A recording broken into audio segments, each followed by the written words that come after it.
Well, David, this is something new that we're doing, is where we sort of get behind the headlines. Man looks on the outward appearance, but God looks on the heart. So we're trying to get a God's eye view on some of the headlines that are going on.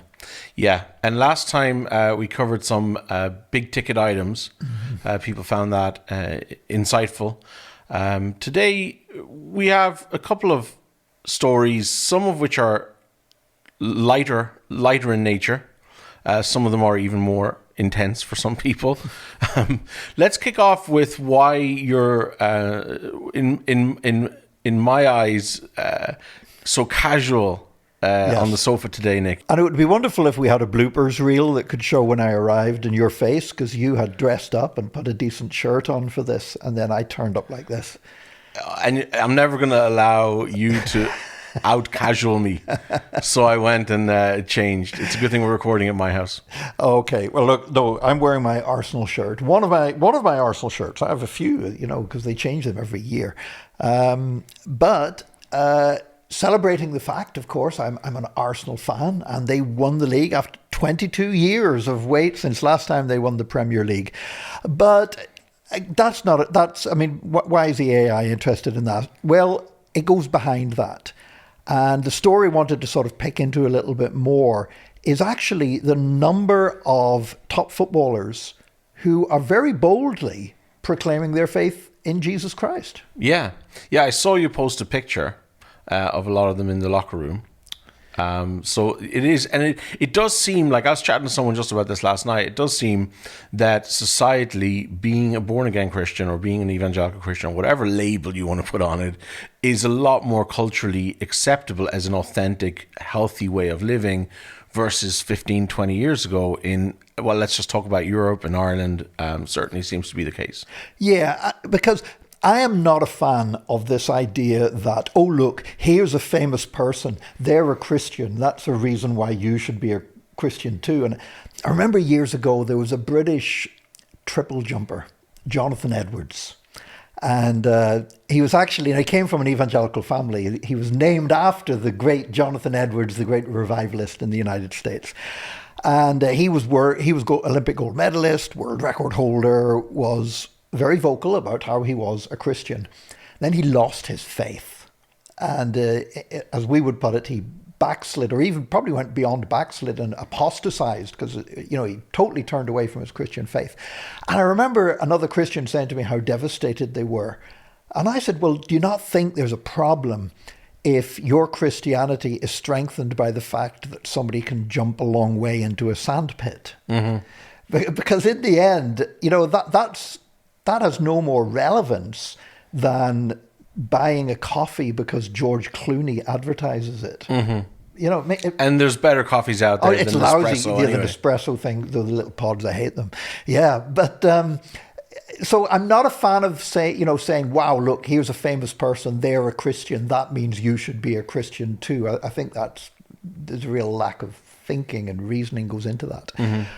But I think it is significant, because there was a time whenever people in prominent positions would not admit to being a born-again Christian. In fact, sure. I'm old enough to remember a time back, it would have been the early 1990s, I think, or late 80s, early 90s, where there was one Premier League footballer. His name was Gavin Peacock, and he played for Queen's Park Rangers. Mm-hmm. And Christian newspapers, which were a thing at that time, they were having articles about Gavin Peacock, the Christian footballer. And he wasn't even like one of the top footballers, He was a middling Premier League player. But just the fact there was one that was born again. Yeah. Whereas now you've got this team winning the Premier League, runners up in the Champions League, and 12 of their first team squad are committed born-again believers, and they have a Bible study together, and the leader of it, the fullback, Urian Timber, the rest call him Pastor Timber because he leads this Bible study group. And so, although I am an Arsenal fan, I'm happy to keep saying that as often as people can stand hearing me say it. I think this is much more significant in what it tells us about it's sometimes these little things happen that you suddenly realize how far we've come. Yeah. And in terms of it no longer being a tragic thing to publicly say you're a born-again believer. It's now become much more common and much more acceptable. And I do believe that's a sign of progress that the gospel is making in the Western world. It's nice to get the snapshot where you realize we've moved forward societally. Yeah. I know when you planted the Solid Rock Church 32 years ago now, you were basically kind of sidelined as a cult and to be avoided and dangerous. Mainstream churches would have simply said, have nothing to do with them. And so, yes, we have come a long way. Yeah, I mean, there were rumors when we started that we were sacrificing goats in the services. Is that because you had a goat one Sunday afternoon? Never had a goat. Never had a goat near the place. But again, we do need to be careful because sometimes with these sportsmen, we set them up as Christian heroes. And then when they fail, that can be devastating. And I do think we need to pray for these young men because, listen, I don't have a great lot of sympathy for people say, oh, these poor footballers, you know, that are getting paid millions of pounds for doing something they love doing anyway. But the fact is there are pressures on them. And these are young men who often not very mature, you know. Sometimes they've sacrificed education for sporting prowess. Yeah. And suddenly they're earning massive amounts of money. They've got lots of hangers-on around them, lots of temptations. And so there was a story as well, just in this same week, of another footballer, Raheem Sterling, who people have said, wow, look, Raheem Sterling, he's a born-again Christian. And he was charged this week with driving under the influence of drugs. And there is a video there, as there always is now, that's all over TikTok, of his car swerving on the motorway before the police stopped it. And you know what? It may well be that doesn't mean that his Christian experience isn't real. Right. It may be that just this is a Christian, a brother who has fallen. But I do think we need to be aware there are pitfalls as well as possibilities when we see these high-profile people who are openly confessing their faith in Christ. And look, I think it's a little bit short-sighted for someone to kind of reflect on that and say, well, look at that, and somehow, as we talked about a second ago, that somehow changes your own perspective on faith or Christ. Yeah. I mean, like I've been both a young man as a Christian, and I can vouch for the fact that I was capable of doing stupid things in my youth. Well, and I was your pastor, I do remember. And also now as a pastor, I can confirm that looking at young people and how they live, of course, like wisdom comes with age, and young people are a little bit more prone to making unwise calls on certain things. So that's a part of growing up, I think. But there was one more little aspect to this. Now, you know, Arsenal winning the Premiership was a great day for me. Now, they lost the Champions League final on penalties. But there was a beautiful moment at the end when the defender, Gabriel, who's one of the born-again Christians in the Arsenal squad, missed the crucial penalty.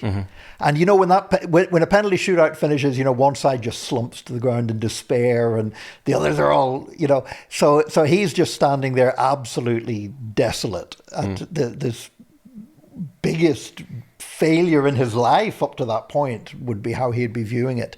And immediately another member, because he's a member of the Brazilian international team, another member of the Brazilian international team, Maquinhos, who plays for the other side for Paris Saint-Germain, who is also a born-again believer, was the first person that came over to him to console him.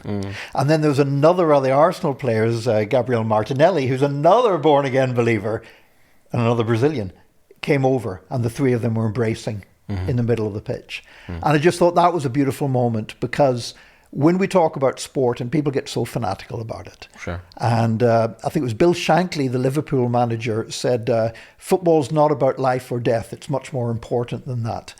But he was way wrong.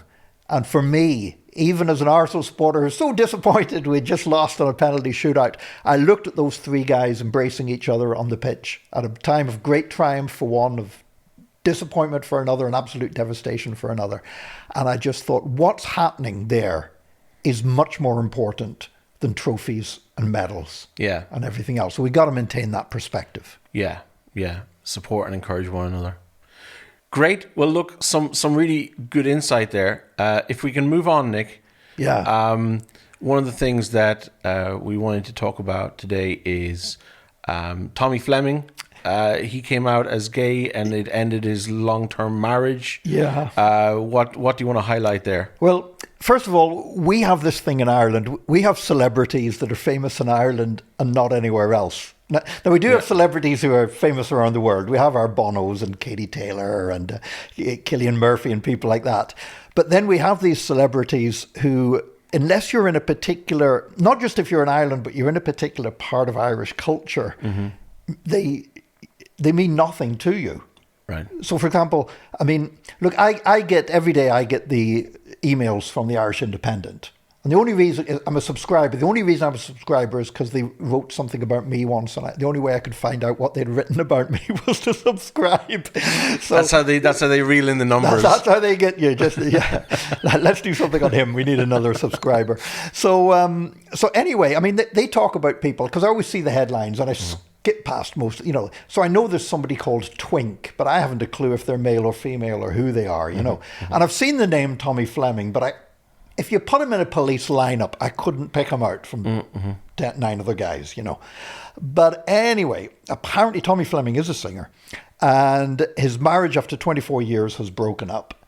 It turned out he was having affairs with other men, and now his wife is very angry. She's come across as very bitter about it, says 24 wasted years have been stolen from me. I wish I'd never met him.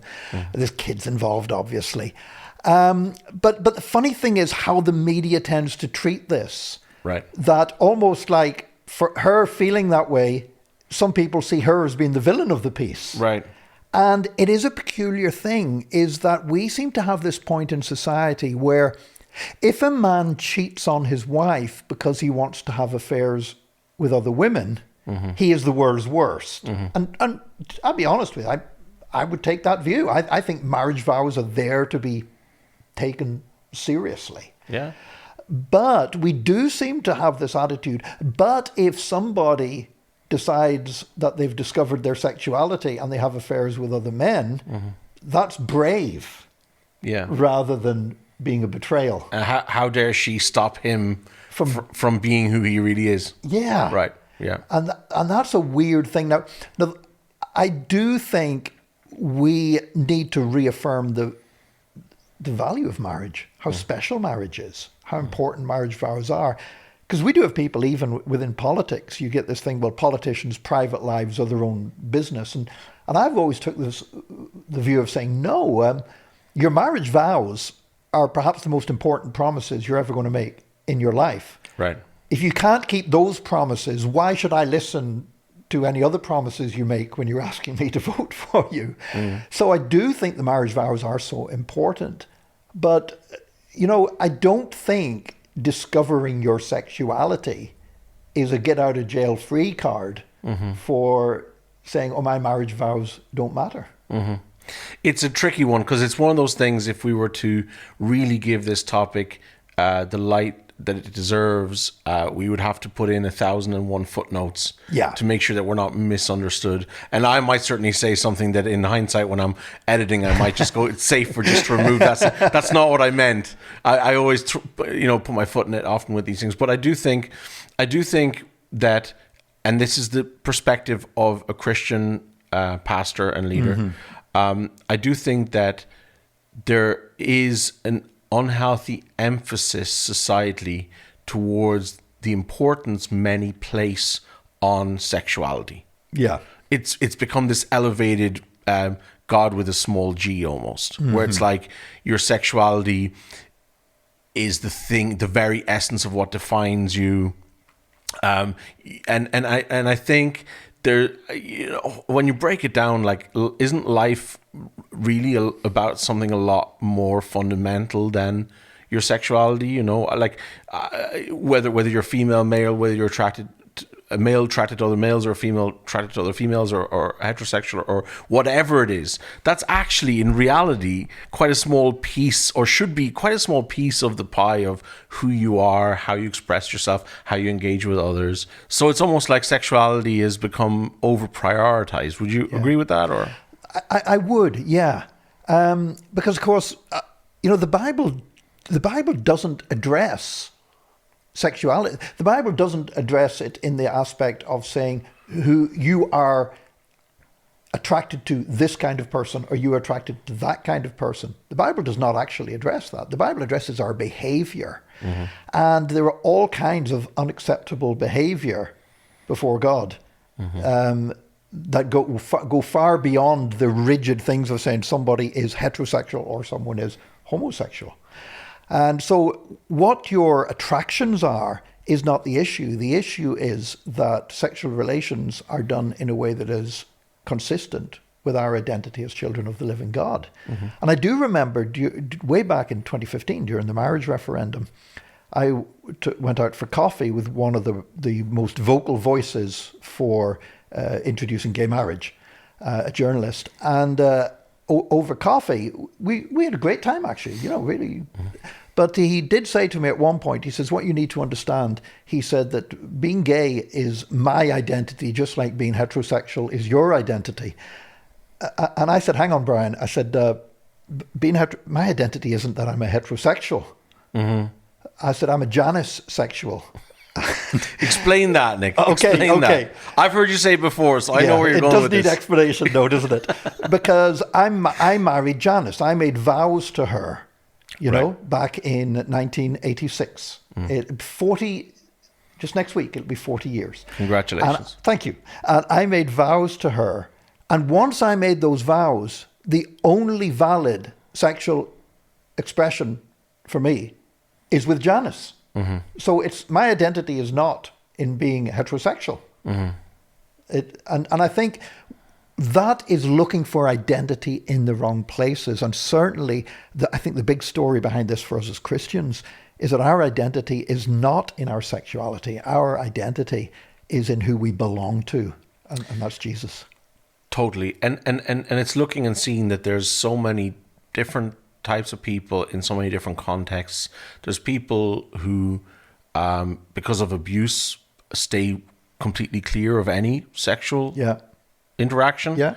And for them, sexuality, actually anything to do with sex is a very negative piece. And, so we can't cover that all, but all I'm trying to communicate is that, yes, that healthy place is where our identity is not wrapped up in predominantly our sexuality. Yeah. And the gospel, we need to always remember that the gospel is for all people, irrespective of who their attraction is to.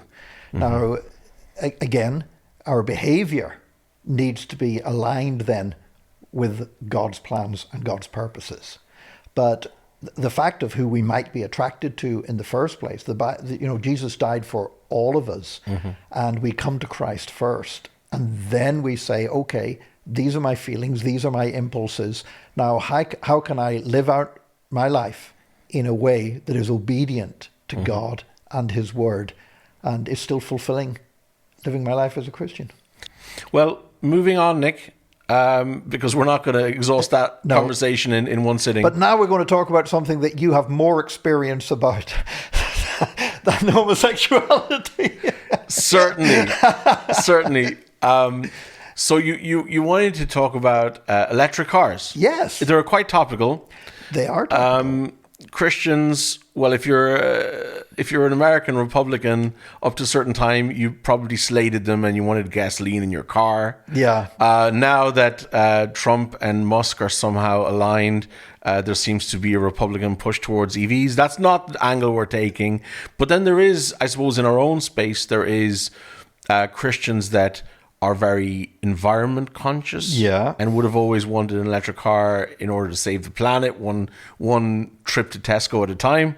But why are we wanting to discuss this? Well, I think we're wanting to discuss this now because there's a news story just this week that really does show that sometimes our motives are maybe a little bit more mixed and sometimes a bit more selfish than what we'd like to admit, is that Done Deal, they keep a track of what people are searching for. And this is not something they've just done now. They regularly do this.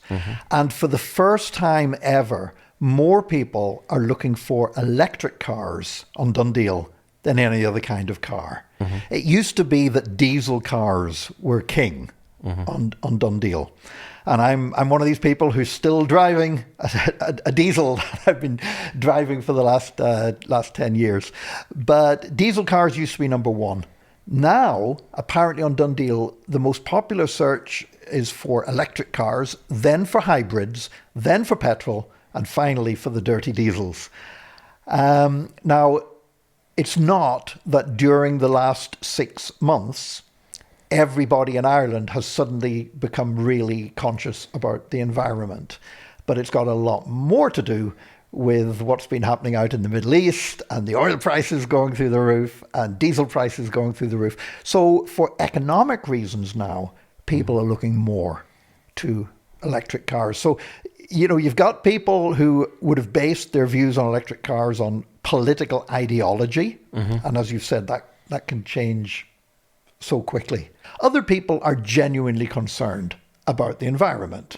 And you know what? I think a lot of us say, yeah, it's a good thing, but not enough maybe to impact our lifestyle so much. I mean, I think it's good to have clean air, but I still love a coal fire in the winter.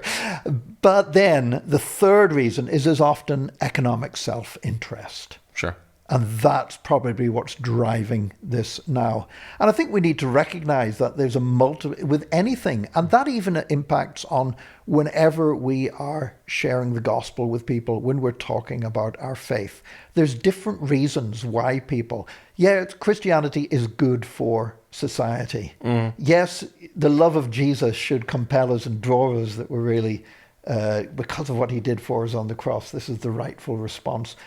But there is also the fact that receiving Jesus Christ as your Savior gives you a more joyous, more fulfilling life. And it's not wrong to acknowledge that. And the Bible does say, you know, Psalm 103, praise the Lord, O my soul, forget not all his benefits. And so it's okay to talk about the practical benefits there are to being a Christian. Yeah. Well, we'll wrap it up, Nick. Join us next time.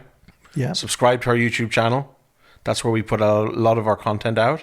So stay in touch by subscribing to that. Let us know what your thoughts are. We'd love to hear from you. And we'll be back again for another view behind the headlines. EAI is working on your behalf to equip, connect and represent the Church of Jesus Christ in our nation, providing resources and speaking into spaces where God's people need to be heard in our society today. I'm here to ask you to join our mission.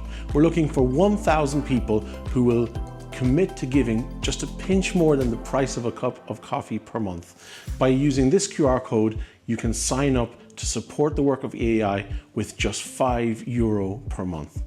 It is so important at a time like this to have a Christian perspective being spoken boldly into the political and social spheres in which we are living. Why? Because when we are together, we thrive, we grow, we make a difference. Your generosity is needed to keep our mission moving forward. Be one of the 1,000, just €5 a month. God bless you.